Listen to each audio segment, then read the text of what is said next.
Welcome to InvisiLogic, where we break down how hidden systems really work. Tesla didn't copy the industry, it ignored it.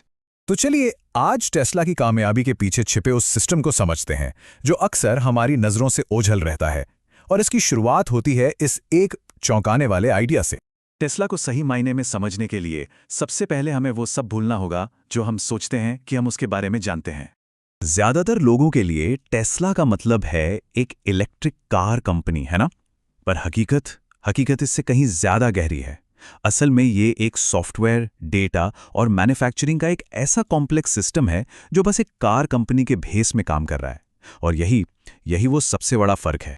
उनका मकसद सिर्फ एक बेहतर car बनाना था ही नहीं, उनका मकसद था उस पूरे तरीके को ही बदल देना जिससे कारें बनती हैं और खरीदने के बाद भी बेहतर होती रहती हैं।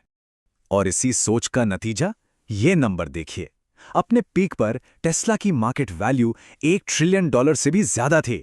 और कमाल की बात यह है कि ये सब उन्होंने फोर्ड या टोयोटा जितनी गाड़ियां बेचे बिना कर दिखाया। तो सवाल यह है कि आखिर कैसे? तो इस कैसे का जवाब उसका पहला हिस्सा यहां से शुरू होता है। टेस्ला ने कार के पूरे कॉन्सेप्ट को ही बदल दिया।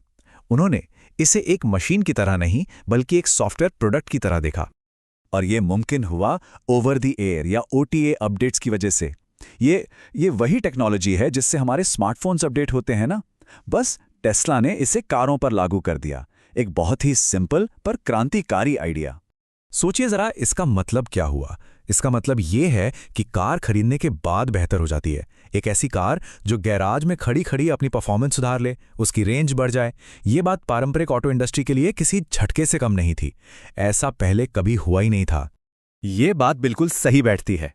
एक ट्रेडिशनल कार जैसे ही शोरूम से बाहर निकलती है वो पुरानी होने लगती है, लेकिन एक टेस्ला वो तो लगातार अपडेट होती रहती है, बिल्कुल हमारे फोन के ऐप्स की तरह। लेकिन सॉफ्टवेयर तो कहानी का सिर्फ एक हिस्सा है। टेस्ला का असली सीक्रेट वेपन, जो छिपा हुआ फायदा है, वो है उसका डेटा कलेक्शन का विशाल ऑपरेशन। यहां पर एक बहुत ही पावरफुल फीडबैक लूप काम करता है। देखिए, जितनी ज्यादा कारें बिकती हैं उतना ही ज्यादा रियल वर्ल्ड ड्राइविंग डेटा जमा होता है। इसी डेटा से AI मॉडल्स को ट्रेन किया जाता है, जिससे ऑटो पायलट जैसे फीचर्स और स्मार्ट होते हैं। और जब फीचर्स बेहतर होते हैं तो और ज्यादा कारें बिकती हैं। ये एक ऐसा चक्र है जिसे तोड़ना या जिसकी बराबरी करना कॉम्पिटिटर्स के लिए लगभग नामुमकिन है।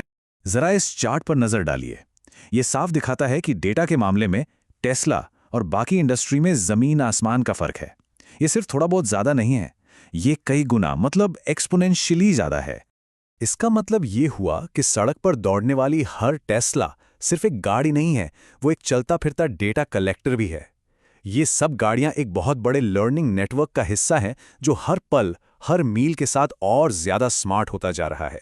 हाँ, एक बात साफ करना बहुत जरूरी है। टेस्ला का जो फुल सेल्फ ड्राइविंग या FSD सिस्टम है वो फिलहाल एक एडवांस्ड ड्राइवर सिस्टम है। ये गाड़ियां अभी भी पूरी तरह से खुद नहीं चलती। ड्राइवर का ध्यान देना और कंट्रोल रखना बेहद जरूरी है। चलिए अब बात करते हैं टेस्ला के सिस्टम के तीसरे और अक्सर नज़रअंदाज किए जाने वाले पिलर की, मैन्युफैक्चरिंग, यानी गाड़ियां बनाने के तरीके में लाई गई क्रांति। टेस्ला ने सिर्फ कार को ही नहीं बल्कि उस फैक्ट्री को भी नए सिरे से डिजाइन किया जहां कार बनती है।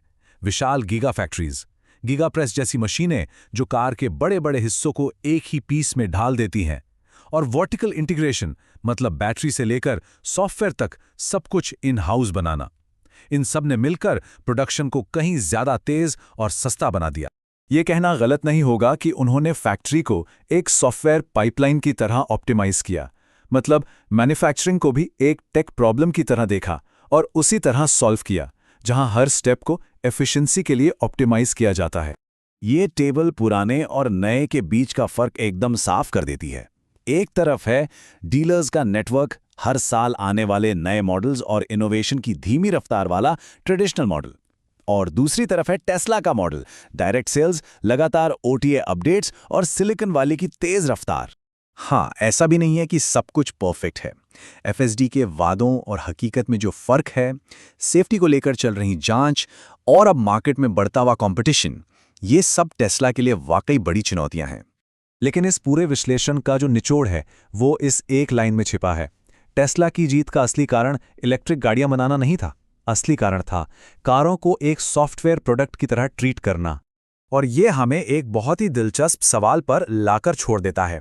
अगर ऑटोमोबाइल जैसी सदियों पुरानी इंडस्ट्री को एक सॉफ्टवेयर की तरह फिर से बनाया जा सकता है, तो सोचिए और कौन-कौन सी इंडस्ट्रीज हैं जो इसी तरह की एक क्रांति का इंतजार कर रही हैं। If you enjoy understanding how technology really works, subscribe to InvisiLogic.